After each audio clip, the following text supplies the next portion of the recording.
안녕하세요. 경기도에서 8살 된 아들을 키우고 있는 여자입니다. 아들이 점점 커갈수록 아빠의 빈자리가 어쩔 수 없이 느껴지는 요즘인데요. 하지만 빈자리가 느껴진다고 해서 이혼을 후회한다거나 아들을 아빠와 만나게 해주고 싶다거나 하는 마음은 전혀 들지 않네요. 저에겐 미운 남편이라도 아들에겐 하나뿐인 아빠인데 어떻게 그리도 매정한가 하고 생각하시는 분들이 분명히 있으실 거라 생각하는데요. 그런 생각은 사연을 들어보시면 완전히 바뀔 거라 믿어 의심치 않습니다. 그러면 이게 정말 현실인가 싶어 몇 번이나 확인했던 제 얘기 한번 들어보실래요? 남편과 저는 결혼한 지 7년이 된 부부였어요. 신혼 때는 서로 다른 점을 이해하지 못해 싸우기도 했고, 다행히 그 시기를 무사히 넘기고 나서는 예쁜 아들을 출산하기도 했죠. 어느새 그 사랑스럽던 아들은 장난기 가득한 5살이 되었고, 저와 남편은 둘째를 준비하고 있었어요. 둘째를 가지기엔 다소 늦은 나이인 듯 했지만, 평소 남편이 딸을 꼭 갖고 싶다고 입버릇처럼 말했거든요. 저 역시 외로워 보이는 아들에게 동생을 만들어주고 싶었고요. 남편이 딸을 원한다고 해서 아들을 홀대한다거나 아들에게 무심한 건 아니었어요. 오히려 저보다 더 아들과 잘 놀아줬고 퇴근길엔 꼭 아들을 위해 선물 하나는 사오는 다정한 아빠였죠. 정 줄 게 없으면 과자 한 봉지라도 사왔으니 말이에요. 이렇듯 남편은 아들을 매우 아꼈고 저와 대화도 많이 하는 사람이었습니다. 서로의 뜻을 충분히 존중했기에 가족 계획도 기분 상하는 일 없이 세웠어요. 한쪽이 강요하면 자칫 분란이 일어날 수 있는데 그러지 않아 다행이었죠. 저희뿐만 아니라 양가 어른들도 마찬가지였어요. 시댁에선 그 흔한 시집살이 한번 시키는 일이 없었고 친정에서도 저희 뜻을 존중해 주셨습니다. 그런데 모든 것이 완벽해 보이는 저희에게 한 가지 문제가 있다면 어느 순간부터 아들이 자주 아프다는 것이었어요. 단순한 감기나 장염이긴 했지만 그 증상은 절대 단순하지 않았죠. 매번 열이 높게 오르고 떨어지지 않아 입원을 하곤 했으니까요. 물론 집에서 끼고 키우던 영유아기와는 달리 어린이집이나 유치원 생활을 시작하면 각종 질병을 달고 산다는 건 저도 잘 압니다. 하지만 그렇다고 해도 모든 아이가 감기에 걸릴 때마다 입원을 하는 건 아니잖아요. 저희 아들은 감기가 시작된다 싶으면 무조건 고열을 동반하고 가끔은 폐렴으로 진행되기까지 했어요. 열은 잘 떨어지지도 않아 입원을 해야 했고요. 여보, 민이 또 열나. 39도가 넘었어. 또? 감기 기운 없었잖아. 감기 기운은 분명 없었는데 나도 잘 모르겠어. 아무래도 또 입원해야 할 것 같으니까 내가 가방 챙길게. 당신은? 알고 있어. 난 민이 울지 않도록 잘 보고 있을게. 울면 열이 더 오르니까. 굳이 말하지 않아도 각자 역할을 딱 분담할 정도로 그런 상황에 익숙해졌고 아들이 아픈 상황에 익숙해지면 익숙해질수록 걱정은 늘어만 갔어요. 어른이 아파도 걱정인데 아이가 그렇게 자주 아프니 너무나도 걱정스러웠죠. 그나마 다행스러운 건 그 당시 제가 일을 쉬고 있었다는 것이었어요. 맞벌이를 했다면 병간호 때문에 한 명은 회사에 아쉬운 소리를 해야 했을 텐데 그것 때문에 싸우느라 스트레스가 만만치 않았을 테니까요. 다행스럽게도 저희는 그런 감정 낭비를 할 필요가 없었어요. 제가 아이와 함께 병원에 가면 자연스럽게 남편이 필요한 물품을 가져다 주곤 했죠. 그날도 마찬가지였어요. 오랜만에 친구들과 약속이 있어 주말에 외출을 하고 돌아오니 아침까지만 해도 멀쩡하던 아들이 기침을 하고 콧물을 흘리고 있더라고요. 불안한 마음에 체온을 재보니 꽤 높게 측정되었고 가지고 있던 비상약을 먹여봤지만 역시나 소용이 없어서 결국 병원으로 갔습니다. 그렇게 새벽녘에 아들은 응급실을 거쳐 입원까지 하게 되었어요. 멀쩡하던 아들이 갑자기 아무 이유도 없이 열감기에 걸린 것이 이상하긴 했지만 그때까지만 해도 대수롭지 않게 생각하고 있었어요. 앞서 말씀드렸다시피 아이가 유치원 생활을 하다 보면 아픈 일은 비일비재했거든요. 그런데 아들이 갑자기 이런 말을 하더라고요. 아빠랑 차가운 물로 씻었어. 나는 차갑다고 계속 소리쳤는데 아빠가 계속 찬물만 틀었어. 참 이상하더라고요. 한여름에도 아이를 찬물로 씻기지 않는데 하물며 가을이 지나가고 있는 쌀쌀한 날씨에 아빠가 찬물로 씻겼다고 하니까요. 그럼에도 아이의 말을 귀 기울여 듣진 않았어요. 그 이유는 그 나이 때 아이들이 종종 꿈을 현실처럼 이야기하기도 했고 없던 일을 사실처럼 말하는 일도 있기 때문이었어요. 하지만 아예 없는 말이라고 하기엔 설명이 꽤 구체적이기도 했고 확신에 찬 아들의 표정을 보니 거짓말을 하는 것 같지는 않아 남편에게 물어보았죠.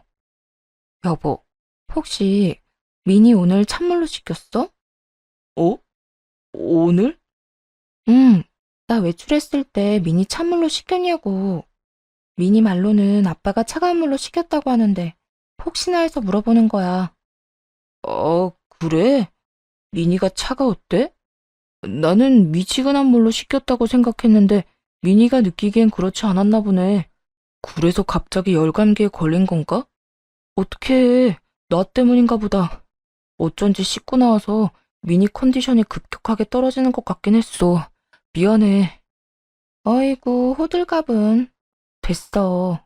우리랑 아이가 온도를 좀 다르게 느끼니까 그럴 수도 있지 뭐. 다음부턴 신경 써서 따뜻한 물로 식혀주면 되지 뭐. 일단 지금은 열 좀 떨어졌으니까 너무 걱정하지 말고 얼른 쉬어.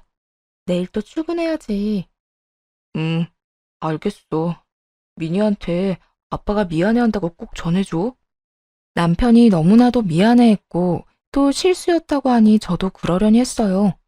요즘엔 엄마보다 육아를 더 잘하는 아빠들이 많다고들 하지만 저희 남편은 그런 아빠는 아니었으니까요. 그렇게 시간이 흘러 7일 동안의 입원 생활을 마무리하고 회사에 양해를 구하고 시간을 내 데리러 온 남편의 차를 타고 집으로 향했어요. 집에 도착하니 정성 들여 밥상을 차려놓은 것은 물론이고 대청소를 비롯해 이불 빨래까지 싹 해놓았더라고요. 어머나, 이불 빨래까지 다 한 거야? 이 음식들은 또 뭐야? 당신이 다 했어? 언제 이런 걸 다 한 거야? 언제 하긴 어젯밤에 다 해놓고 잤지. 청소랑 빨래는 틈틈이 해뒀고 아무래도 미니가 면역력이 떨어진 상태니까 집이 청결해야 할 것 같아서 말이야. 어머나, 정말 고마워. 다른 집 남편들은 집을 엉망으로 만들 줄만 알지 치울 줄은 모른다고 하던데. 우리 남편은 뭐든 이렇게나 잘하네. 회사 그만두고 전업주부의 길을 걸어도 손색이 없겠어. 별 말씀을. 당신은 아픈 미니 돌보느라 제대로 먹지도 못하고 잠도 못 자는데 나 혼자만 편하게 지내는 게 너무 미안하더라고. 그래서 내가 할 수 있는 선에서 집안일 다 해놨어. 일단 난 회사에 다시 가야 하니까 민이랑 밥 먹고 푹 쉬어. 저와 아들을 무사히 집에다 데려다주고 회사로 돌아가는 남편을 보며 정말 이런 남편은 또 없겠다고 생각했어요. 시간이 지나고 보니 이런 남편이 없긴 없더군요. 그걸 너무 늦게서야 깨달은 것이 큰 한으로 남기는 하지만요. 하여튼 한바탕 소동이 지나가고 난 후 가정엔 다시 평화가 찾아왔어요. 그런데 그 평화는 그리 오래가지 않았죠. 아들이 한 달도 채 되지 않아 장염에 걸려 또 입원을 하게 되었거든요. 점점 입원이 잦아지고 그 주기도 짧아지니 참 생각이 많아지더라고요. 아무리 유치원에서 이런저런 질병들을 옮아온다고들 하지만 이쯤 되니 아들의 입원이 오롯이 제 잘못이란 생각이 들었어요. 덜컥 겁이나 이런저런 검사를 받았지만 아들에게선 별다른 게 발견되지 않았어요. 그저 제 걱정만 커져가고 있을 뿐이었죠. 혹시나 하는 마음에 아들에게 유치원에서 뭘 먹었는지 물어보니 식단표에 기재된 음식들과 같은 것들만 말하더라고요. 모든 것이 그저 의아하고 걱정스럽던 그 순간 아들의 입에서 너무나도 의심스러운 말이 흘러나왔어요. 그리고 아빠랑 빵이랑 우유 줬어. 그런데 맛이 없었어. 이상했어. 뭐? 아빠가 준 빵이랑 우유가 이상했다고? 아빠가 준 거 맞아? 유치원에서 먹은 게 아니고? 응, 아빠가 줬어. 엄마 몰래 빨리 먹으라고 했어. 밥 먹기 전에 간식 먹으면 안 되는데 민이 예뻐서 주는 거라고. 또 뭔가 이상하더라고요. 평소 아들은 흰우유와 빵을 가장 좋아했는데 그런 아들의 입에서 맛이 없었다는 말이 나오니까요. 거기에다 그냥 맛이 없는 것도 아니고 이상하다니. 다른 사람도 아닌 친아빠가 상한 것을 줬을 리는 없을 거라 생각했지만 이상하게 심장이 두근두근 하더라고요. 씻길 때 물 온도를 잘못 맞춘 거야 실수였다고 할 수 있지만 동시에 상한 우유와 빵을 줬다는 것은 우연이나 실수라고 하기엔 어려우니까요. 그리고 갑작스럽게 아들의 몸이 안 좋아졌던 날들도 떠올랐어요. 높은 확률로 아빠와 둘만 있는 날에 입원을 해야 할 만큼 아팠거든요. 그때부터였어요. 남편이 의심스럽기 시작한 순간이 말입니다. 하지만 이 모든 것은 말 그대로 저의 의심일 뿐이었고 확실치 않은데 아들에게 괜히 아빠에 대한 안 좋은 기억을 심어주고 싶진 않더군요. 그래서 일단 그 순간에는 최선을 다해 말을 돌린 후 아들의 기분을 맞춰주며 병간호에만 신경을 집중했어요. 그리고 아들의 퇴원날이 되었어요. 다른 때와는 달리 남편이 그날따라 회사에 급한 일이 있어 시간을 내지 못한다며 아들과 함께 조심해서 집으로 가 있으라고 하더라고요. 그래서 아들을 데리고 집으로 향하는데 엘리베이터에서 평소 인사를 하고 지내던 같은 동 아주머니를 만나게 되었어요. 어머, 어디 다녀오나 봐요? 아, 네. 애가 아파서 입원했다가 오늘 퇴원했어요. 어머나, 애도 엄마도 고생 많이 했겠네. 그나저나 아들이 몸에 열이 많은가 봐요. 네? 저희 아들요? 네. 저번에 보니까 아빠랑 아들이랑 둘이 산책하러 가던데 날씨가 쌀쌀한데 아들은 민소매티에 팬티만 입혀 나왔더라고. 내가 깜짝 놀라서 왜 애는 옷 입히다 말고 데리고 나왔냐고 하니까 애 아빠가 아들이 열이 많아서 옷을 잘 안 입으려고 한다던데? 네? 그때가 언제였는데요? 저번이라고 하면 여름이 끝나갈 때쯤이었을까요? 아니, 그때 정도만 됐어도 내가 그런 간섭은 하지 않지. 아마 한 달도 안 됐을 거야. 본인은 외투까지 걸쳤는데 애는 그리 얇게 입혔으니 좀 이상해서 물어본 거였어. 아, 남편은 외투도 걸치고 있었어요? 그래. 그때는 그런가 하고 넘겼는데 아무리 그래도 아이 엄마 만나면 이야기해줘야겠다 싶었어. 날씨가 쌀쌀한데 그 차림은 좀 아니지 않나 싶어서. 왜? 아빠들은 애가 원하면 뭐든 그냥 해주니까 그렇게 입힐 수도 있지만 이런 날씨에 애가 감기라도 걸리면 엄마가 얼마나 고생해? 아, 그렇긴 하죠. 애 아빠한테 애가 원해도 얇게 입히면 안 된다고 말해줘야겠네요. 감사해요. 역시나 이상하더라고요. 보통 남자아이들이 이리저리 뛰어다니느라 늘 땀을 흘리고 몸에서 열이나 더워한다는 건 저도 잘 압니다. 하지만 아들은 열이 많기는커녕 아기 때부터 추위를 많이 탔어요. 그래서 여름에도 옷을 두껍게 입는 것을 좋아하는 조금 특이한 아이였어요. 일단 대충 대답을 얼버무리며 집으로 돌아왔습니다. 그리고 그간 입원해 있느라 제대로 씻지 못한 아들과 간단히 샤워를 할 때였어요. 세면대 위에 웬 렌즈통이 떡하니 올려져 있는 게 아니겠어요? 저는 물론이고 남편 역시 눈이 좋은 편이라 안경도 끼지 않는데 왜 화장실 세면대에 렌즈통이 있는 것인지 참 의아하더군요. 왠지 이상한 기분이 들어 온 집안을 구석구석 다 살펴보기 시작했어요. 쓰레기통에선 쓰고 버린 일회용 컬러 렌즈통이 발견되었고 침대 베개에선 제 것과 색깔도 길이도 다른 머리카락이 발견되었죠. 증거들을 놓고 보니 정말 정신이 아득해지더라고요. 그냥 남편이 바람을 피우고 있다는 것만으로도 충격이 큰데 그 외도를 위해 아들이 이용되었을 거라는 생각이 들어 더욱 충격이 크더라고요. 한참을 그렇게 멍하니 있다가 좀 더 상황을 알아내야겠다고 생각했어요. 그래서 일단은 남편에게 그 어떤 추궁도 하지 않기로 했죠. 확실한 증거가 나오기 전까진 그저 남편을 지켜보기로 하면서요. 단, 혹시 모르니 남편과 아들이 단둘만 있게 하는 일은 없도록 했어요. 그 후로 티를 내지 않고 남편을 의심스러운 눈초리로 살펴봤지만 남편은 평소와 다름이 없더라고요. 오늘은 좀 늦었네? 오, 요즘 회사 비상이야. 중요한 계약 앞두고 전 직원이 야근 중이라니까. 그래? 힘들었겠네. 그런데 손에 그건 뭐야? 뭐긴 뭐야. 당신 어제 드라마 보다가 매운 닭발 먹고 싶다고 했었잖아. 그래서 사왔지. 이건 당신 닭발이고, 이건 우리 아들이 좋아하는 아이스크림. 오늘은 늦는 대신 야식거리 좀 사왔어. 잘 먹을게. 어? 당신 좀 이상한데? 무슨 일 있어? 어디 아파? 이상하게 분위기가 좀 가라앉은 것 같은데? 왜? 민이 또 어디 아파? 아니, 어디 아프긴. 괜찮아. 그냥 좀 피곤해서 그래. 그래? 그러면 이건 내일 먹고 오늘은 일찍 자. 그렇게 피곤해서 어떡해? 내가 씻고 와서 안마라도 해줄까? 아니다. 그러지 말고 내일 당장 병원부터 다녀와. 알겠지? 다녀와서 나한테 연락도 좀 하고. 혹시나 계속 기운 떨어진다 싶으면 한의원에 가서 약이라도 지어 먹어. 금액은 신경 쓰지 말고.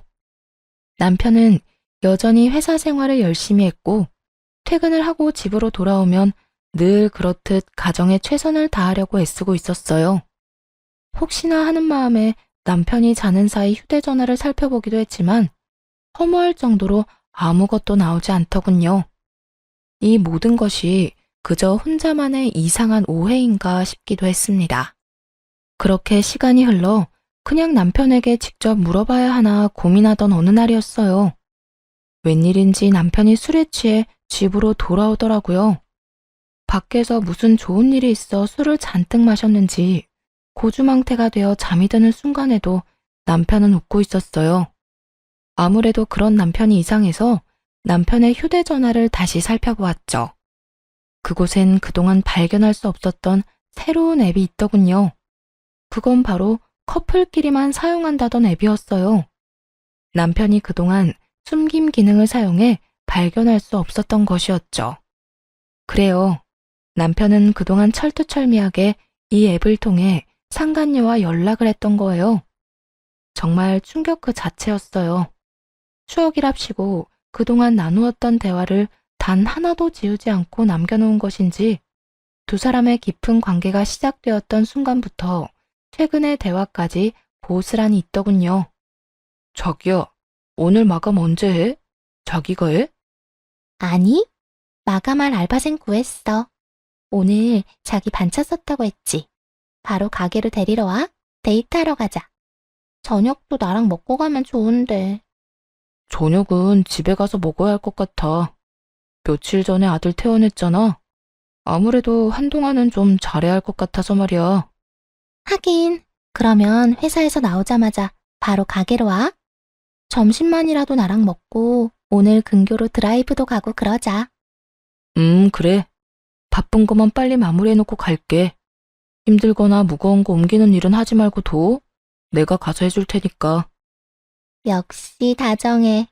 이래서 내가 자기 좋아하는 거라니까. 아주 사랑이 넘치는 연인 관계더라고요. 두 사람의 대화를 들으니 상간녀는 남편의 회사 근처에서 꽤 큰 카페를 운영하는데 상간녀 쪽에서 유부남인 남편에게 먼저 접근한 것 같더라고요. 두 사람의 관계는 1년 남짓된 듯 했고 그날 술에 취한 남편이 기분이 좋은 이유도 그 여자 때문이더라고요. 자기야, 나 오늘 산부인과 다녀왔는데 우리 아기 나 닮은 예쁜 딸이래. 뭐? 그게 정말이야? 이게 무슨 일이래? 나는 딸바보 아빠가 될 팔자가 아니라고 생각했는데 자기 덕분에 내가 딸 가진 아빠가 다 되네? 여보세요. 예비 딸바보 아버님. 그래서 이혼은 정말 언제 할 거예요? 설마 우리 귀한 딸 아빠 없는 자식으로 키울 생각은 아니지? 그럴 리가. 기다려봐. 조만간 무슨 수를 써서라도 이혼할 테니까. 이혼 얘기를 꺼내면 그 여자가 반박은 좀 하겠지만 아들에 대한 모든 권한 포기하겠다고 하면 이혼해 줄 거야. 그래? 어쨌든 큰 소리 안 나게 자기가 알아서 잘 이혼해봐. 위자료는 될 수 있으면 안 주는 방향으로 말이야. 그럼 걱정하지 말고 좀 쉬고 계세요. 내가 오늘 일찍 끝내고 가게로 갈 테니까. 네.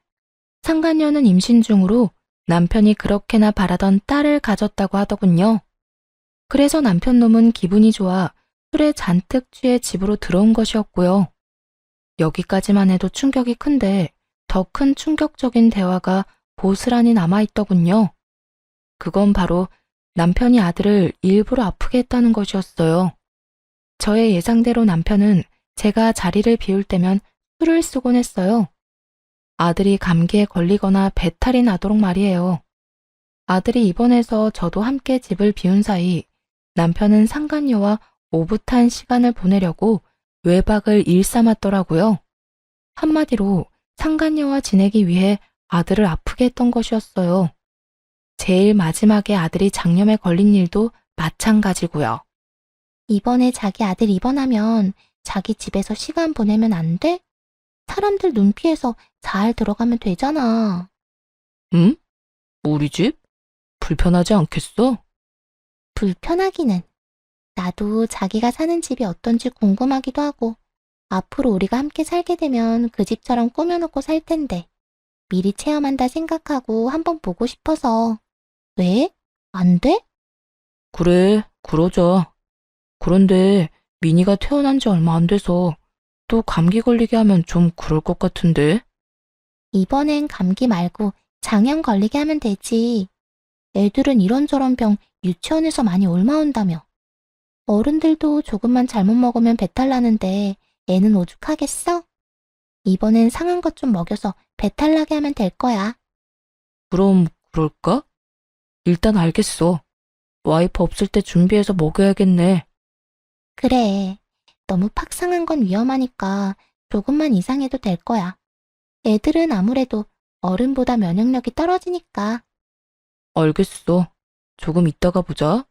퇴근하면서 가게에 잠시 들렀다가 갈게.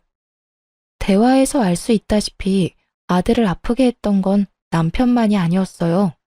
상간녀 역시 이 추악한 일에 한몫하고 있었고, 그날도 매번 하던 대로 두 사람이 작당을 해 아들에게 해를 끼친 것이었어요. 그 후에는 상간녀의 집이 아닌 저희 가족이 살던 그 집에 머물렀고요. 어쨌든 그 덕분에 상간녀의 흔적이 집에 남게 되었고, 남편이 뭔가 수상하다는 의심을 품게 되었죠. 드디어 모든 사실을 직접 확인하고 나니 술에 취해 잠이 든 남편을 가만두고 싶지 않을 만큼 치가 떨려오더군요. 사실 다른 여자에게 미쳐서 저와 이혼하고 싶어하는 그 마음은 이해해요. 물론 화가 머리끝까지 나지만 사람이니 마음이 변할 수도 있다고 생각하거든요. 하지만 아무리 여자에게 미친놈이라고 한들 아들이 주워온 자식도 아니고 자기 핏줄인데 어떻게 그딴 짓을 할 수가 있는지 아무리 이해해보려고 해도 입에서 욕만 나오더군요. 거기에다 상간녀가 딸을 임신했다는 소식을 듣고 자면서도 웃고 있는 꼴이라니. 여러모로 그냥 이혼만 하고 넘길 건 아니라는 생각이 아주 강하게 들더군요. 버젓이 가정이 있는 남자가 이런 쓰레기라니 눈물도 나지 않았어요. 그저 외도뿐이었다면 바보같이 울었겠지만 아들이 연관되었으므로 엄마로서 처리할 일이 많았거든요. 마땅히 가져야 할 슬퍼할 시간도 아깝다고 느껴졌으니까요. 곧 정신을 차려 두 사람의 외도 증거들을 제 휴대전화로 다 옮겼고 상간녀의 가게와 집 주소도 다 따로 저장해 두었어요. 그리고 모든 사실을 시댁에 알려 도움을 요청했죠. 다른 건 몰라도 손주 사랑이 남다른 시댁이었던지라 아무리 자식이라고 한들 남편의 만행을 알게 되면 그냥 넘기지 않을 것 같았거든요. 인내심을 쥐어짜 하루하루를 버티니 대망의 디데이가 다가왔고 천연덕스럽게 남편에게 친정에 가서 며칠 지내고 오겠다고 했어요. 여보, 나 몸이 계속 안 좋아져 그러는데 민이랑 친정에 가서 며칠 있다가 와도 될까? 어? 민이랑? 며칠이나? 한 이틀? 일단 가보고 더 길어질 수도 있고 왜? 혼자 있는 거 싫어? 아니. 당신이 몸이 안 좋다고 하면 내가 좀 참아야지 어쩌겠어. 나 신경 쓰지 말고 마음 편히 다녀와. 당신도 알다시피 나 혼자서도 잘 지내잖아. 난 정말 괜찮으니까 당신이 회복됐다 싶을 때까지 있다가 와. 오기 전에 미리 연락만 좀 주면 돼. 애써 입꼬리를 단속하려 애를 쓰는 듯 했지만 실룩실룩 웃고 싶어 안달이 난 꼴이 참 볼만하더군요. 그 입을 한 대 때려버리고 싶은 걸 얼마나 참고 또 참았는지 모릅니다. 아직 엄청난 복수가 남아있었으니 말이죠. 그리고 그날 오후 시부모님을 만나 남편이 퇴근하길 기다렸어요. 남편의 회사가 보이는 구석에 몰래 숨어서요. 얼마나 기다렸을까요? 이르게 퇴근한 남편이 상간녀의 가게로 향하더라고요. 퇴근 시간이기도 했고 워낙 인기가 많은 가게라 손님들이 꽤 많았는데도 두 사람은 구석진 테이블에 자리 잡고 앉아 손을 맞잡고 웃으며 대화를 나눴어요. 모든 것을 지켜본 저와 시부모님은 지체하지 않고 가게로 들어갔죠. 종업원들은 저희를 보고 반갑게 인사를 했지만 상간녀와 남편은 아무것도 모른 채 계속 대화만 나누고 있더라고요. 자기야, 그러면 최소한 이틀은 나랑 있을 수 있는 거네? 나 오늘도 자기네 집에서 잘까? 아니, 그건 좀 불안해. 언제 마음이 바뀌어서 집으로 올지 모르는 일이잖아. 혹시나 새벽에 갑자기 들이닥치면 도망칠 곳도 없다고. 우리 자기 지금 임신 중인데 놀라면 안 되지? 하긴, 그럴 수도 있겠네. 그러면 오늘 우리 집에 가서 영화도 보고 맛있는 것도 시켜 먹자. 나 먹고 싶은 거 엄청 많아. 그래, 다 먹자. 자기가 먹고 싶은 거 다 사줄게. 그나저나 뱃속에 있는 우리 꼬물이 먹성이 좋나 보네. 자기가 뭐 먹고 싶다고 하는 거 처음 들어봐. 예전에는 내가 뭘 해줘도 그냥저냥 먹었는데 요즘엔 뭐든 잘 먹어서 보기 좋아. 이러다 나 살 너무 많이 찌면 어떡해? 난 출산 후에도 날씬하고 싶단 말이야. 자기는 살찌는 체질도 아닐 뿐더러 살쪄도 여전히 예쁠 거야. 그러니까 그런 걱정은 하지 말고 마음껏 먹어. 난 어떤 모습이든 다 좋으니까 말이야. 정말? 그나저나 이제 진짜 이혼 이야기 꺼내야 하는 거 아니야?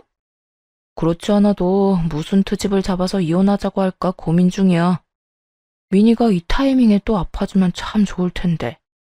그걸 핑계 삼아서 싸움을 시작하면 될 것 같고. 뭐가 걱정이야? 입원할 정도까지는 아니더라도 감기는 또 걸리게 하면 되지 뭐. 하긴 이번에는 입원이 목적이 아니라 조금 아프게만 하면 되는 거니까. 하여튼 그건 내가 알아서 할 테니까 자기는 아기만 생각하면서 기다리고 있어. 내가 조만간 좋은 소식 가지고 올 테니까. 반신반의하시던 시부모님도 이 이야기를 듣는데 얼굴이 차마 표현할 말이 없을 정도로 구겨지더라고요. 그리고 남편의 입에서 좋은 소식이라는 말이 나온 그 순간 시부가 남편의 뒤통수를 세게 내리치고야 말았죠. 이 미친놈아! 뭐가 어쩌고 저쩌지? 입원이 목적이 아니라 조금 아프게만 하면 돼. 네가 그러고도 인간이야? 그러고도 아이 아빠라고 할 수 있는 게야? 그러면서 시부는 남편을 향해 호통을 내질렀고 그와 동시에 시모는 상간녀의 머리에 손을 뻗었어요. 이 지옥에서도 안 받아줄 모진 인간 같으니라고. 뱃속에까지 있다는 인간이 뭐? 감기 정도는 또 걸리게 하면 돼? 네가 그러고도 엄마가 될 자격이 있다고 생각해? 시모가 거친 손길로 머리를 잡자 영문을 모르는 상간녀는 도리어 큰 소리를 내며 시모를 뿌리쳤어요. 이 노인네가 진짜 미쳤나? 할머니, 노막 났어요? 나 알아요. 다짜고짜 이게 무슨 짓이야? 이거 놓으라고요. 상간녀가 시모를 있는 힘껏 떼어내자 시모는 바닥에 고꾸라지게 되었죠. 그 와중에 자신의 엄마가 바닥에 엎어진 꼴은 또 보기 싫었는지 남편이 화들짝 놀라며 시모를 부축하려 하더라고요. 하지만 시모는 아들의 손길이 닿는 것조차 소름이 끼친다는 듯 뿌리쳐버렸어요. 순식간에 가게 안은 난장판이 되었고 머리를 쓸어올리며 한숨을 쉬어대던 남편은 시부를 향해 묻기 시작했어요. 도대체 어떻게 상간녀의 가게까지 찾아왔는지 말이에요. 아버지, 여기는 어떻게 오신 거예요? 설마 제가 여기 있는 걸 알고 오신 거예요? 그래 이놈아, 다 알고 찾아왔다. 어떻게 인두겁을 쓰고 그딴 짓까지 할 수 있어? 네가 그러고도 인간인 게야? 여기까지 오신 거 보니 다 아시는 것 같아 말씀드릴게요. 네, 그래요. 저 이 여자랑 만나고 있어요. 만난 지는 1년 정도 됐고 집사람이랑 헤어지고 이 사람이랑 결혼하고 싶어요. 바람이나 비운 주제에 태도가 아주 당당하구나. 막말로 제가 죽을 죄를 지은 것도 아니고 사랑이 죄는 아니잖아요. 조광지 저 중요하죠. 그런데 사랑하지도 않는 사람이랑 어떻게 평생을 살겠어요. 그러니까 아버지가 같은 남자로서 저 좀 이해해 주세요.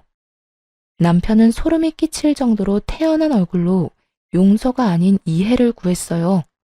그런 남편의 태도에 시부는 화가 머리끝까지 났는지 외도를 비롯해 그간 남편이 아들에게 한 짓까지 읊어주며 소리쳤죠. 이 녀석아, 외도를 저지른 것도 큰 죄이지만 네가 저지른 더 큰 죄는 따로 있지 않느냐. 아비라는 인간이 저간 여자랑 외박이나 하려고 제 자식을 아프게 해? 그게 인간으로서 아빠로서 할 짓이야? 도대체 여자한테 얼마나 미쳐있으면 그딴 짓을 할 수가 있냐? 아니, 어떻게 제 자식을 그리 아프게 할 수가 있어? 그것도 한 번도 아니고 여러 번을 말이야. 시부가 남편의 잘못을 모조리 말하자 남편은 그제야 상황을 깨달았는지 타시나무 떨듯 떨며 변명을 하기 시작했어요. 아버지, 아니에요. 어디서 무슨 말을 듣고 이러시는지 모르겠지만 정말 아니라고요. 여보, 무슨 말이라도 좀 해봐. 내가 지금 외도를 저지르고 있는 건 맞지만 나 가정에 충실하고 우리 아들한테 잘했던 거 당신도 잘 알잖아. 나도 내가 당신을 잘 아는 줄 알았지. 그런데 아니더라. 당신 우리 미니 감기 걸리라고 일부러 찬물에 씻기고 얇은 옷 입힌 것도 모자라 배탈 나라고 상한 빵이랑 우유까지 먹였다면서? 아니야. 정말 아니라고. 내가 그렇게 쓰레기는 아니야. 남편은 끝까지 아니라는 말만 반복하며 상황을 모면하려 애썼어요. 하지만 도저히 상황이 나아질 것 같지 않자 이번에는 상간녀까지 나서더라고요. 저기, 오해가 있으신 것 같은데 일단 앉아서 이야기를 좀 나누시죠? 가게 안에 지금 다른 손님들이 계시기도 하고 다들 너무 흥분하셔서 대화가 안 되고 있잖아요. 우리 자리에 앉고 나서 차분히 이야기해요. 상간녀가 애써 분위기를 진정시켜보려 했지만 소용없는 짓이었죠. 그 말도 안 되는 차분함에 더 큰 분노를 느낀 시모가 소리를 질렀으니까요. 뭐? 흥분? 지금 흥분 안 하게 생겼어? 장가 가서 잘 살고 있는 남의 아들 꼬셔서 불륜이나 저지르는 주제에 뱃속에 애를 가졌다고? 이혼을 빨리 하라고? 그렇게 급했어? 네 자식만 아비 있는 자식으로 키우고 싶었던 것이야? 그렇게 자식한테 아비를 만들어주고 싶었으면 이딴 불순한 만남 자체를 가지지 말았어야지. 어디서 감히 남의 귀한 손자를 아프게 해? 시모까지 나서서 세세하게 잘못을 짚어내니 남편은 더는 변명해봤자 소용없는 짓이란 걸 깨달은 듯 했어요. 그래서 외도 말고 나머지는 절대 아니라고 하던 남편이 무릎을 꿇고 빌기 시작했죠. 아버지, 어머니, 그리고 여보, 정말 미안해. 내가 잘못했어. 난 그냥 이 여자를 너무 사랑해서 그랬어. 너무 사랑하니까 매 순간 함께하고 싶어서 그랬던 것뿐이라고. 참 기가 막히더라고요. 방금 전까지만 해도 사랑이 죄는 아니라는 말을 해대더니 지금은 사랑하는 여자와 그저 함께 있고 싶어 그딴 짓거리를 했다고 하니까요. 아니, 애초에 그게 변명이 될 거라고 생각하는 그 머릿속이 궁금해지더군요. 더 가관인 건 상간녀였어요. 감히 자기도 나설 수 있겠다고 생각했는지 남편 놈의 옆에 같이 무릎을 꿇고 앉아 손바닥을 비벼대며 빌기 시작하더군요. 네, 맞아요. 저흰 그저 너무 사랑해서 그랬다고요. 그러니까 이왕 이렇게 다 밝혀진 김에 이혼해주세요. 이혼만 해주시면 어떤 벌이든 달게 받을게요. 자기가 벌을 왜 받아? 홀몸도 아닌 사람이. 내가 다 알아서 할 테니까 자기는 자기 몸이나 신경 써. 이런 일까지 당하게 해서 미안해. 많이 놀랐지? 정말로 충격을 받은 세 사람이 자신의 눈앞에 떡하니 서 있는데 남편 놈은 상간녀만을 신경 쓰기 바쁘더군요. 그 순간 얼마나 화가 나는지 손발이 다 덜덜 떨려오더라고요. 시부 역시 저와 같은 마음이었는지 손바닥에 감정을 듬뿍 담아 남편의 얼굴을 그대로 내리쳐버렸어요. 그리고 남편이 정신을 차릴 틈도 없이 일러주었죠. 앞으로 두 사람에게 닥칠 현실에 대해서 말이에요. 잘 들어라. 너에게 주기로 했던 내 재산은 손주한테 줄 테니 그렇게 알거라. 재산뿐만이 아니다. 앞으로 난 너 같은 자식은 없는 셈 치고 잘 살아갈 테니까 너도 네가 그렇게 사랑하는 저 여자와 잘 살거라. 남편은 재산을 물려받지 못할 거란 생각은 전혀 하지 못한 듯 토끼 눈을 뜨고 시부를 바라보더라고요. 시부는 그런 남편의 눈길을 사뿐히 무시한 채 남편보다 더 동그랗게 눈을 뜨고 있는 상간녀를 보며 이렇게 말했어요. 혹시나 무사히 출산한다고 해도 우리 집에 찾아올 생각은 하지도 말게나. 난 그 뱃속에 있는 아이 보고 싶지도 않고 내 손주라고 생각하지도 않으니까. 그러니 아기 얼굴 보여주겠다는 핑계로 내 집에 올 생각도 하지도 말란 뜻이야. 시부는 단단히 결심한 듯 너무나 단호해 보였어요. 남편의 눈에도 그렇게 보였는지 남편이 시부의 결정에 토를 달더라고요. 반성하는 모습은 전혀 보이지 않으면서 말이에요. 아버지, 정말 너무하시는 거 아니에요? 아무리 제가 잘못을 저질렀다고 해도 그건 아니죠. 아버지 친자식은 저라고요, 저. 아버지가 그런 식으로 한 푼도 안 주시면 앞으로 저랑 이 사람이랑 어떻게 살아요? 혼자 벌어먹고 살 만큼의 능력은 충분히 키워주고 출가시켰고 그 덕에 번듯한 회사도 다니면 됐지 뭘 더 바라는 게야? 난 너한테 할 만큼 했다. 더는 해줄 마음도 해주고 싶은 마음도 없다. 아버지, 그래도 이건 아니죠. 어떻게 저한테 주실 재산을 미니한테 다 주신다고 하실 수가 있냐고요. 제가 아버지 친자식이잖아요.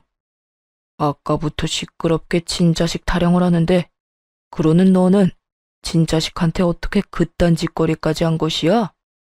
내가 너한테 할 일들은 네가 네 자식한테 한 짓에 비하면 아무것도 아니다. 그러니 더는 긴 말하지 마라. 남편이 말도 안 되는 궤변을 늘어놓을수록 시부는 더욱 단호해져만 갔어요. 결국 궁지에 몰린 남편은 양심이라고는 없는 사람처럼 제게 애원하기 시작하더라고요. 여보, 당신이 어떻게 좀 해봐. 내가 정말 잘못했다니까. 아무 잘못 안 했다고 하는 것도 아니잖아. 잘못했어. 잘못했으니까 당신이 아버지한테 말 좀 잘해줘. 당신이 아버지 재산 미니한테 안 줘도 된다고 그 한마디만이라도 좀 해달라고. 당신 정말 이대로 가만히 듣고만 있을 거야? 내가? 당연히 이대로 가만히 듣고만 있을 리가 없지. 그렇지. 역시 당신이 양심은 있어. 살짝 떠보자 남편이 기대에 가득 찬 눈빛으로 저를 바라보더라고요. 제 입에서 어떤 말이 나올지도 모르고 말이에요. 한심스럽게도 희망에 찬 눈빛을 날리는 남편을 보는데 어찌나 비웃음이 나오던지 참지 않고 썩은 미소를 날려주며 말해주었죠. 절대 가만히는 못 있지. 네가 내 아들한테 한 짓이 있는데. 앞으로 기대해. 당신이랑 저 여자가 나랑 내 아들한테 한 짓 증거로 다 남겨뒀고 그 덕에 고소는 충분히 할 수 있을 거라고 하더라. 그러니까 두 사람도 준비 잘해두는 게 좋을 거야. 빠져나갈 구멍이라곤 없게 철저하게 준비해서 경찰에도 신고할 생각이니까. 남편에게 하고 싶었던 말을 끝내고 상간녀에게도 할 말을 해주었어요. 아, 그리고 딸 임신했다고 하던데 축하해? 태교 지금부터 잘해야 할 거야. 보니까 우리 아들 괴롭히는 걸 발벗고 도왔던데. 그쪽도 내가 신고할 거거든. 그렇게 되면 소송 준비에 경찰서 오가느라 태규는 꿈도 못 꿀 테니까 미리 마음의 준비 단단히 해두는 게 좋을 거야. 아기 낳아보면 알겠지만 엄마는 꽤 강하거든. 그래서 난 엄마로서 지치지 않고 끝까지 가볼 생각이야. 말이 끝나자마자 남편이 상간녀 앞을 막고 서서 이상한 변명들을 늘어놓더군요. 어떻게 해서든 상간녀를 보호하려고 하는 것 같았어요. 여보, 그게 무슨 말이야. 당신이 무슨 생각하는지 다 아는데 그거 아니야. 이 사람은 그냥 내가 시키는 대로 한 것뿐이라고. 그러니까 나만 괴롭혀. 나한테만 그러라고. 당신도 임신해봤으니까 알 거 아니야. 지금 이 시기가 얼마나 중요한지. 그렇지 않아도 홀몸도 아닌 사람에게 이럴 필요까진 없잖아. 이럴 필요까지 있는지 없는지는 내가 결정해. 당신이 무슨 권리로 나한테 이래라 저래라야? 그리고 아직까지 내 말을 제대로 못 알아듣는 것 같아서 다시 한번 말하는데 나한테 모든 증거가 다 있다니까? 저 여자가 내 아들 아프게 만들려고 했던 것, 당신이 내 아들한테 한 짓, 그리고 나하고 이혼하려고 어떤 계획을 세우고 있었는지까지 전부 말이야. 그러니까 이상한 말로 상황 더 악화시키지 말고 이혼 준비나 잘하고 경찰서에서 부르면 사랑한다던 저 여자 손 꼭 붙잡고 출석이나 잘해. 알겠어? 여보, 진짜 이렇게까지 할 거야? 여보는 무슨 여보야? 내가 이렇게까지만 하는 걸 감사하게 여겨. 지금 내 심정 같아서는 정말 가만두고 싶지 않은데 가까스로 참고 있으니까. 남편이 그제야 저를 붙잡고 애원하기 시작했지만 그 손길이 닿는 것도 싫어 자리를 벗어나 집으로 돌아왔어요. 그 후에도 시부모님은 늦게까지 돌아오지 않으셨는데 알고 보니 상간녀를 닥달해 상간녀의 부모님까지 만나고 오셨다고 하더라고요. 내가 그 여자 부모까지 만나서 다 알려주고 왔다. 당신의 딸이 밖에서 어떤 짓거리를 하고 다녔는지 말이야. 우리만큼 충격이 컸는지 임신한 딸을 쥐잡듯이 잡아대더구나. 혹시나 그 부모의 그 자식이면 어쩌나 했는데 다행스럽게도 부모는 제정신 박힌 사람들인 것 같더구나. 아마 모르긴 몰라도 그 두 사람 어디서도 도움받긴 힘들 거야. 아무리 사는 게 힘들어져도 우리 집은 물론이고 그 집에서도 안 도와줄 테니까. 그러니까 넌 다른 건 신경 쓰지 말고 이혼 잘하고 고소 준비나 잘하려무나. 그래, 아가. 넌 다른 건 신경 쓰지도 말고 네가 해야 할 일만 잘하면 된다. 일 처리하다가 힘든 거 있으면 우리한테 말하고. 그리고 재산은 아까 말했다시피 미니한테 물려줄 예정이니 그 돈으로 우리 손자 잘 키우고 너만 건강하게 잘 살면 돼. 그러면서 두 분은 이 상황이 정말 안타깝긴 하지만 여러모로 일이 잘 풀릴 것이라며 저를 안심시켜 주셨어요. 앞으로 도움을 아끼지 않겠다는 말도 해주셨고요. 그렇게 저는 두 분의 도움을 받으며 이혼을 무사히 할 수 있었고 아들을 해한 남편을 경찰에 신고해 구치소 신세를 지게 할 수 있었어요. 상간녀는 자기가 운영하는 가게에서 모든 사실들이 밝혀져 가게 문을 닫게 되었고 저에게 위자료를 주느라 가진 돈도 하나 없이 친정에서 쫓겨났다고 하더군요. 전 남편 역시 구치소 신세를 지게 된 이유가 소문이 쫙 나서 회사에서 바로 잘렸다고 하고요. 시간이 지나 두 사람과 관련된 소문을 들었는데 전 남편은 구치소에서 나와 상간녀와 함께 살림을 차렸다고 하더군요. 죽고 못 사는 둘이서 평생 행복할 거라 생각했을 텐데 오래 가진 않았다고 하고요. 거짓골을 한 두 사람이 신생아를 안고 전 시댁에 찾아왔다고 했으니까요. 우리가 그렇게나 찾아오진 말라 했거늘 갓난 아기를 안고 찾아왔더구나. 아기를 앞세워서 찾아오면 우리가 하는 수 없이 받아줄 거라 생각했던 모양이지. 하지만 어림도 없지 암. 길바닥에서 며칠은 나뒹군 꼬락서니를 하고선 찾아왔는데 내 자식이지만 불쌍하기는커녕 통쾌하기까지 했어. 어머님, 혹시 저 때문에 못 받아주고 계신 거면 그러지 않으셔도 돼요. 아무리 큰 잘못을 저질렀다고 한들 하나뿐인 아들이잖아요. 난 이제 아들 없다. 아니, 우린 이제 아들 없다고 생각하기로 했어. 듣기론 그 녀석이 죄취업은 꿈도 못 꾸는 상황이라고 하던데 고생을 좀 해봐야 자기가 무슨 짓거리를 저질렀는지 잘 알지 않겠니? 우리 집까지 찾아온 걸 보니 그 여자 집에서도 문전박대 당했을 테고 그딴 짓까지 하더니 꼴 좋다 꼴 좋아. 내심 통쾌하긴 했지만 아무래도 걱정이 되어 용서를 권했더니 전 시모는 단칼에 제 말을 자르며 절대 용서하지 않겠다고 했어요. 제가 말을 얹을 문제도 아닌 것 같아 더 이야기를 꺼내지는 않기로 했습니다. 그 후 수중에 가진 것이 하나도 없었던 두 사람은 빠르게 거짓골이 되어갔고 잦은 다툼을 해대며 곧 이혼할 것 같다는 소식이 들려왔어요. 소식을 전해준 전 시모는 아기가 전 남편의 아기가 아닌 것 같다고 했어요. 전 남편을 하나도 닮지 않은 것은 물론이고 상간녀를 닮은 구석도 없다면서요. 그 소식을 마지막으로 더는 그 인간들의 이야기는 들을 수 없었어요. 앞으로도 이렇게 길을 오가다가 마주칠 일조차 없었으면 하고 바라고 있답니다. 이혼 후 저는 시부모님의 도움으로 작은 가게를 열었어요. 계절은 반복되고 시간이 유수처럼 흘러 3년이라는 세월이 지났네요. 지금은 어느 정도 자리를 잡아 아주 잘 지내고 있어요. 아빠의 자리를 전 시부모님이 대신해주는 덕분에 아들은 제 우려와는 달리 잘 자라주었어요. 모난 구석 하나 없이 사랑 가득한 아이로 크고 있죠. 여전히 전 시부모님들은 아들과 저를 아껴주고 계시고 저 역시 감사한 두 분을 자주 찾아뵈려고 노력하며 지내고 있습니다. 전 남편의 만행을 알고도 막상 이혼하려니 아들에 대한 걱정이 많았지만 아들을 위해 그리고 저를 위해 이혼하고 나니 요즘은 하루하루가 행복하답니다. 물론 전 시댁과 친정의 도움이 없었다면 이렇게 마음 편하게 생활하진 못했겠죠. 하지만 한 가지 확실하게 말씀드릴 수 있는 건 가진 것이 없더라도 저는 이혼을 했을 테고 그 후에 행복했을 거란 것이에요. 그러니 저처럼 힘든 상황 속에서 이혼을 고민하시는 많은 분들, 이혼이 쉽게 결정할 문제는 아니지만 그저 두렵단 이유로 힘들게 살지는 마세요. 쓰레기 같은 인간과 계속 함께 살 필요는 없잖아요? 저를 보세요. 혼자 아들을 키우면서도 이렇게 행복할 수 있으니까요. 저의 사연은 이제 끝입니다.